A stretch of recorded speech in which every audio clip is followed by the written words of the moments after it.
Greetings, everyone. My name is Tom Blue.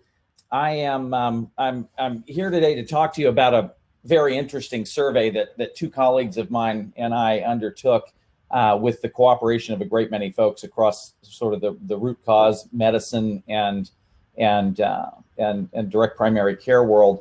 So anyway, I'll tell you a little bit about it, and we will, and then I'm gonna also tell you a bit about kind of how to enjoy this presentation.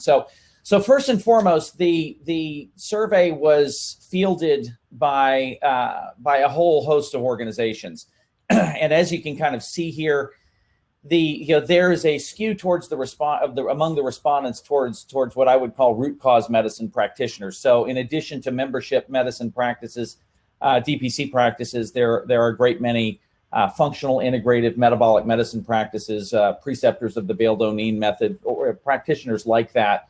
That certainly skew very heavily towards private pay revenue models, but not all of whom are membership-based practices.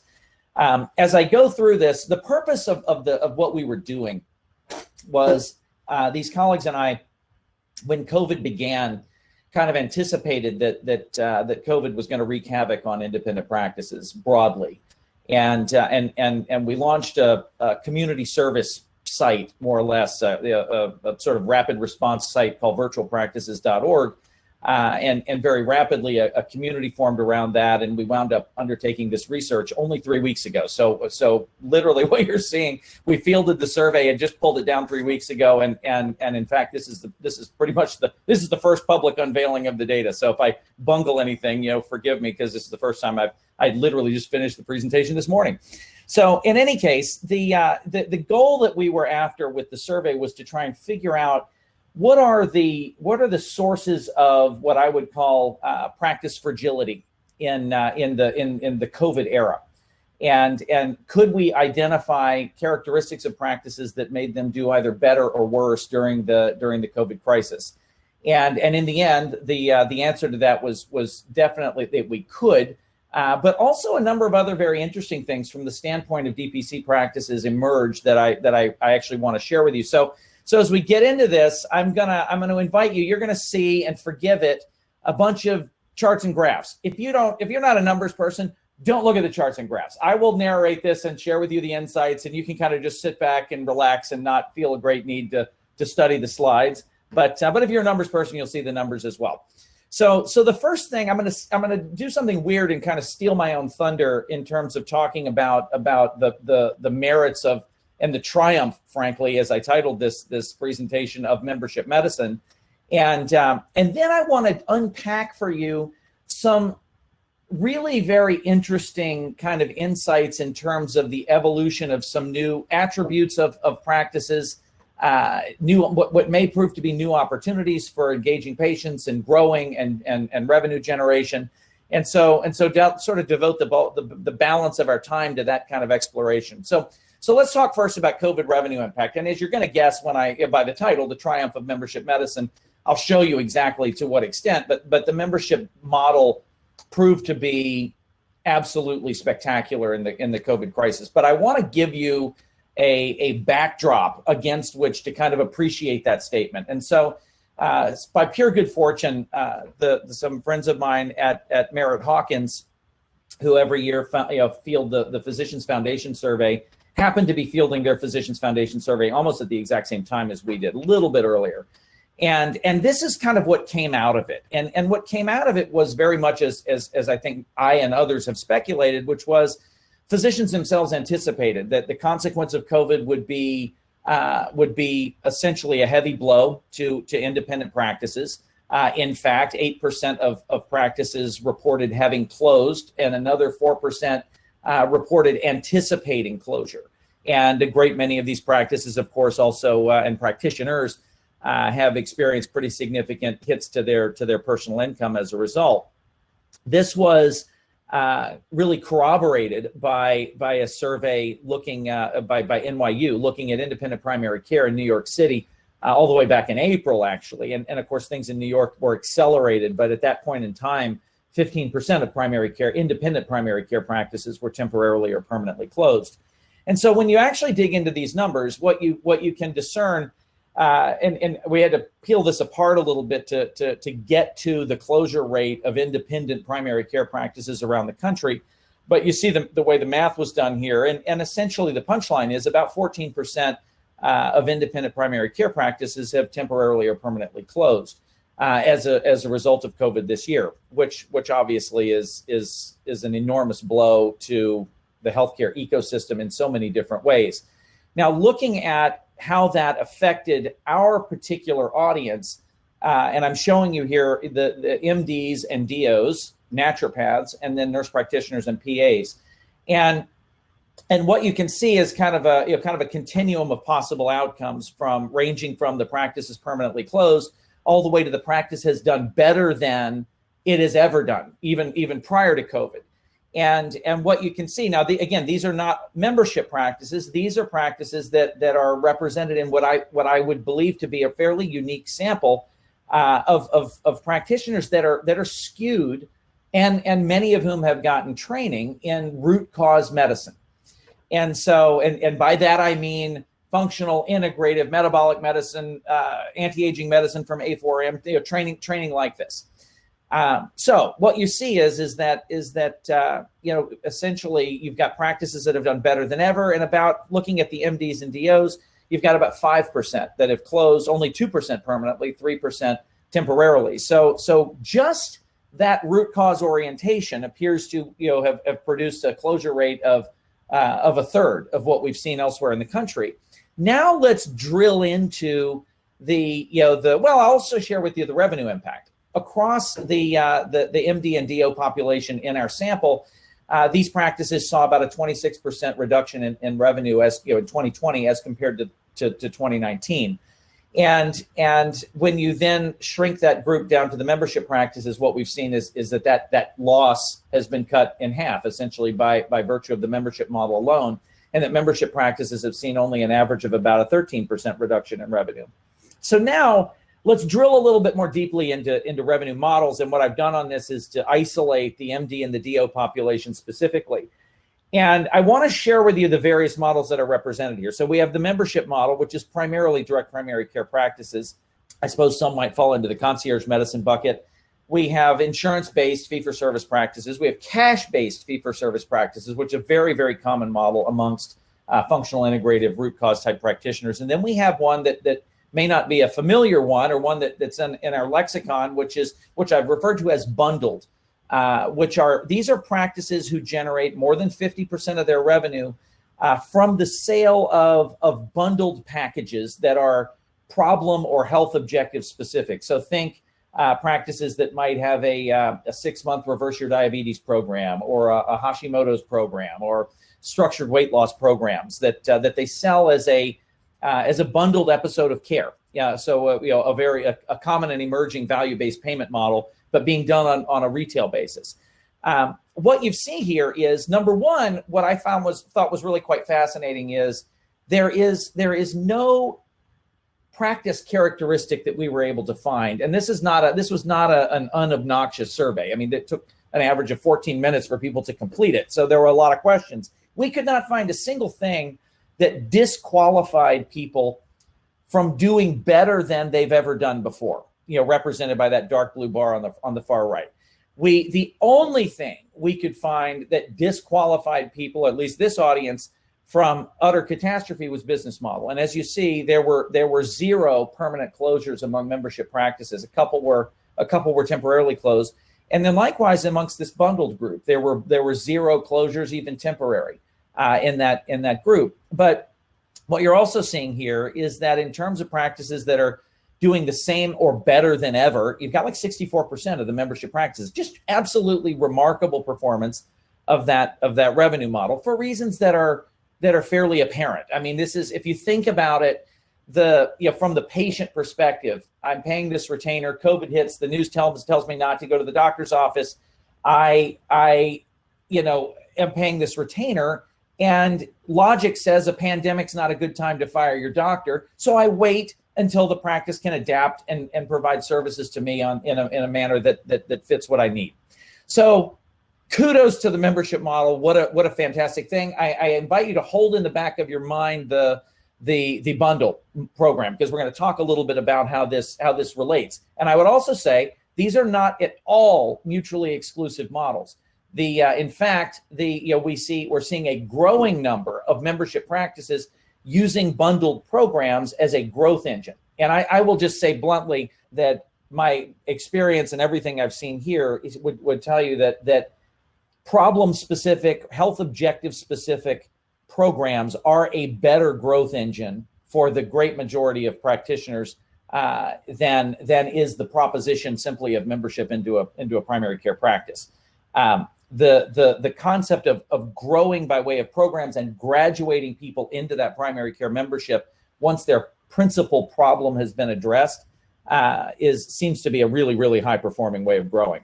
So let's now talk about virtualization. I was sitting in on one of the sessions earlier, and it was very interesting to hear and watch some of the chat about the debate over virtualization. And what we found with this is that actually the best performing practices, this was not binary, the best performing practices had the capacity to deal with virtual visits and were doing in the vicinity of, say, 25 to 45% of their visits virtually, but also had a virtual or a brick and mortar presence.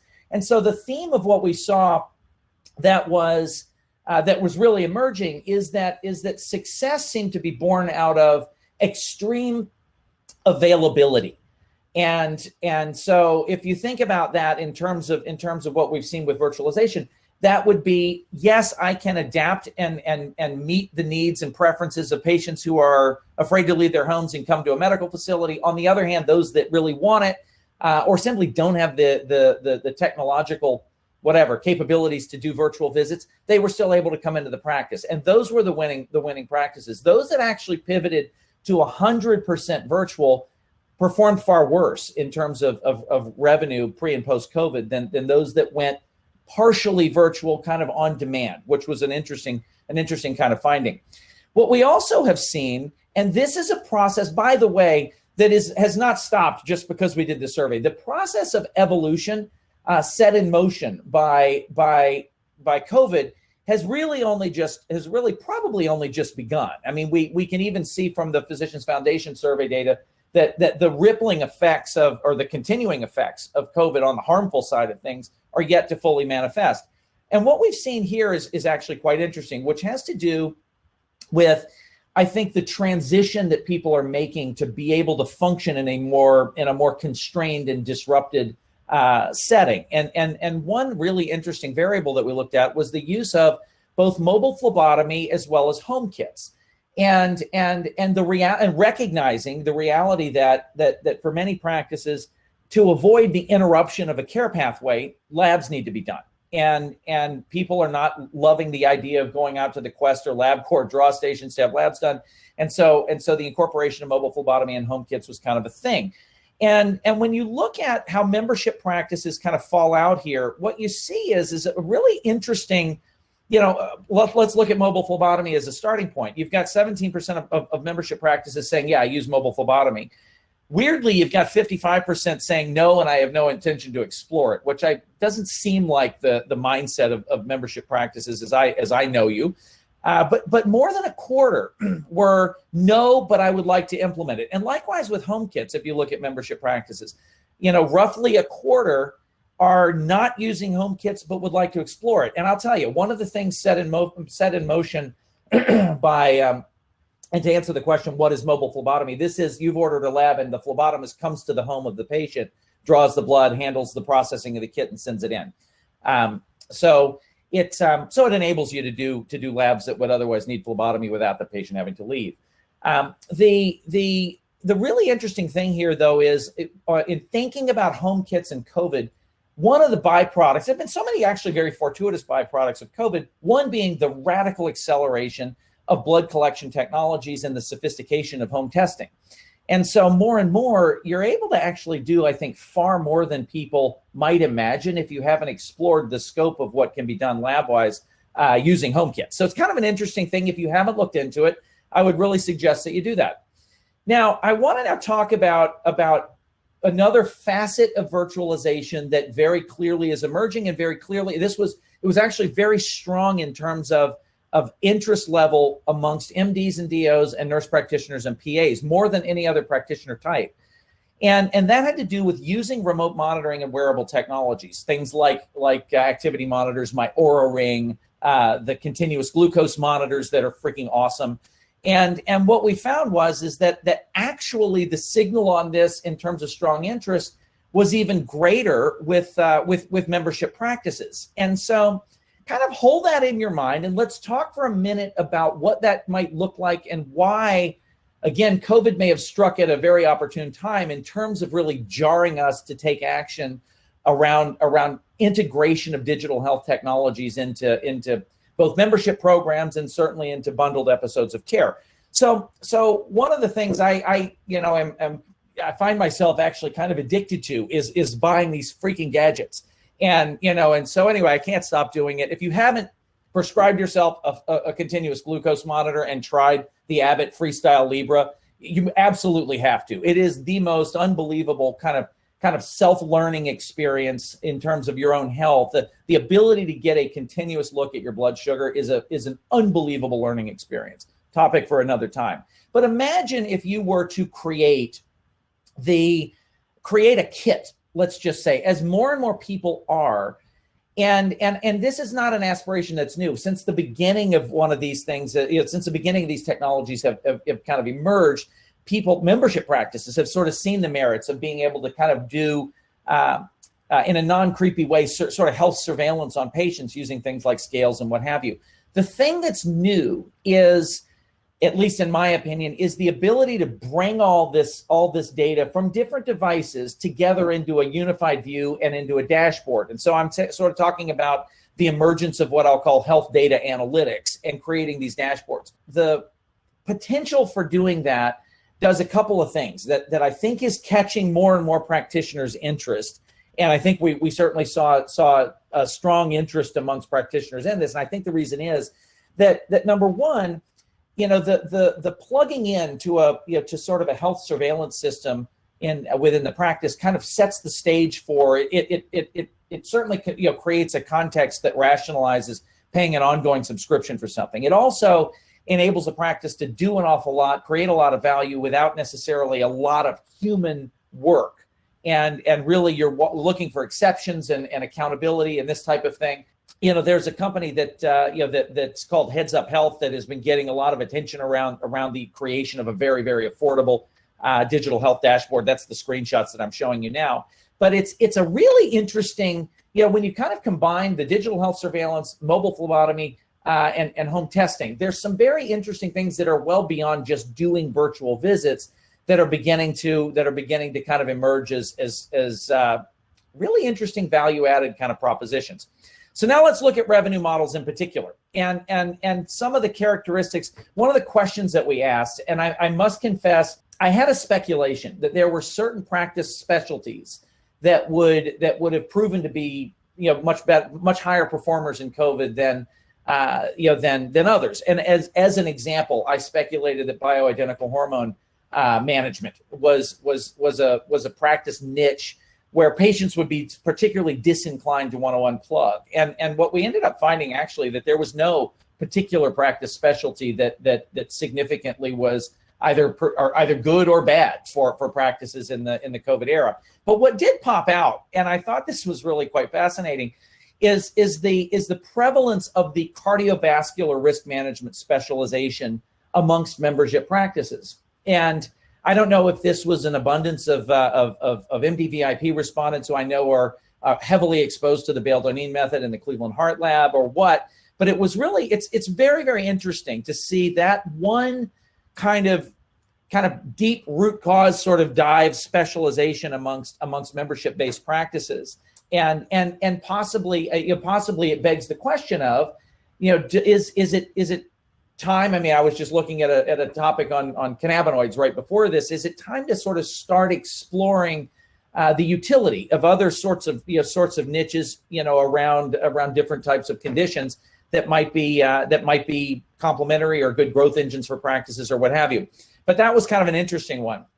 So digging a little bit deeper into that, we also were interested in kind of the cardiovascular, I'll call it the technology stack that practitioners used. And again, what you see, is looking at things like carotid IMT. I mean, membership practices obliterate every other practice model with like 5 to 20 times in use of carotid IMT, in remote monitoring of blood pressure, continuous glucose monitoring. I mean, just really very interesting to see how membership practices are, I guess not surprisingly, are becoming early adopters of these types of technologies. And it's something that I think is only makes more and more sense as time goes by, and as we sort of live through whatever remaining months we have of kind of the COVID crisis, and then the aftermath of that.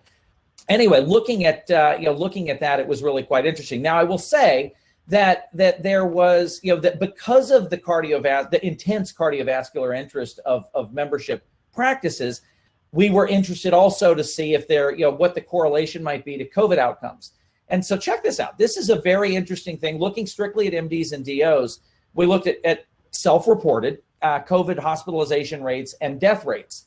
And I have to say, I was absolutely flabbergasted by this. Yeah, looking at and again, this is probably, it's self-reported. So we didn't go mining anyone's EMR to get this, but to see the insurance-based practices reporting hospitalization and death rates like 3 times that of membership practices were just, to me, really quite striking. The only other really now I will say across all MDs in our sample, there was a 12.8% hospitalization rate and a 1.6% death rate. So the insurance practices as a standalone group were, of course, worse than the rest of the sample, or the sample as a whole. But the other thing that was really quite interesting is that the physicians that order specialty cardiovascular labs, Cleveland Heart Lab, Boston Heart Lab, Pulse, many of them have gone out of business recently, none of these, but others. But their death rates weren't different, but their COVID hospitalization rate was actually significantly lower than physicians as a whole. All right. So one of the questions that just came in are the fee-for-service versus membership COVID hospitalization / death rates age adjusted? No, they are not. No, they're just that's it. Yeah, we asked people to self-report it. Got it. And then there seems to be a lot of interest around a lot of the tech that you mentioned. Mm-hmm. Were there any ones besides kind of the glucose monitoring that you were like most excited about? I have to say, if my personal favorites, I love the glucose monitoring, and I have to say I got hooked early on the Freestyle Libre. There now are a number of others, and there will be even more cooler ones coming down the pike, I'm sure. The other one I absolutely love is the Oura ring, the OURA ring, that is phenomenally easy to comply with.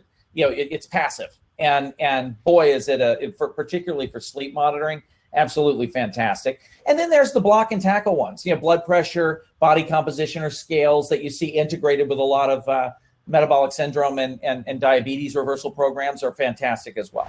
And then do you happen to know like what companies provide mobile phlebotomy? It's an interesting one. There's a company called Evexia Diagnostics that purports to have a network of 6,000 mobile phlebotomists. There's another one, it's interesting, called Specialty Sticks Mobile Phlebotomy in California that I've run across actually through our virtual practices universe that was willing to help facilitate the use of the recruitment of a mobile phlebotomist if you prefer to have one yourself. Rather than, I will say this, mobile phlebotomy is not like, it seems like Uber, but it's not. Drawing blood, processing kits is not as simple a skill as driving from here to there. And when you're dealing with a random bank of phlebotomists, I could see why people might prefer to know who theirs is. So that's worth thinking. Yeah, Biosense, that's another awesome one for ketones. I actually have one of those myself. Thanks. Okay, well, I think that's all the time that we have. Really appreciate this. This was super interesting.